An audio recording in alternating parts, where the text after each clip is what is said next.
നമ്മളെയൊക്കെ എങ്ങനെ തിരിച്ചറിയും? സഹാബികൾ ചോദിച്ചപ്പോൾ ഹബീബിന്റെ മറുപടി, ഒരാൾക്കൊരു കുതിരയുണ്ട്, ആ കുതിരയുടെ നെറ്റിയിൽ നല്ല വെളുത്ത കളറുണ്ട്, വെള്ളപ്പുള്ളികളുണ്ട്. എന്നാൽ മറ്റു കുതിരകൾക്കിടയിൽ നിന്ന് അയാളുടെ ആ കുതിരയെ അയാൾ തിരിച്ചറിയില്ലേ? അതുപോലെ എൻ്റെ ഉമ്മത്തിനെ ഞാൻ തിരിച്ചറിയും. ഫൈന്നഹും യഅ്തൂന ഉറൻ മുഹജ്ജലീന മിനൽ ഉളൂഇന്റെ കാരണത്താൽ കൈകാലുകൾ പ്രകാശിച്ചവരായി, മുഖമൊക്കെ പ്രത്യേക വെളിച്ചമുള്ളവരായി നാളെ മഹ്ശറയിൽ അവർ വരുമല്ലോ. വഅന ഫറതുഹും അലൽ ഖൗൽ, ആ ഹൗലിന്റെ അടുക്കൽ അവരെ കാത്ത് ഞാൻ ഇരിക്കുമെന്ന് അഷ്റഫുൽ ഖൽഖ് മുഹമ്മദ് മുസ്തഫ സല്ലല്ലാഹു അലൈഹി വസല്ലമ തങ്ങൾ പറഞ്ഞിട്ടുണ്ട്.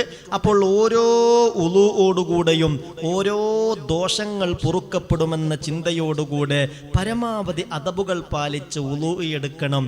ഇൻഷാ അല്ലാഹ് ചെറിയ രൂപത്തിൽ അതിൻ്റെ സുന്നത്തുകളൊന്ന് ഓർമ്മപ്പെടുത്തുകയാണ്.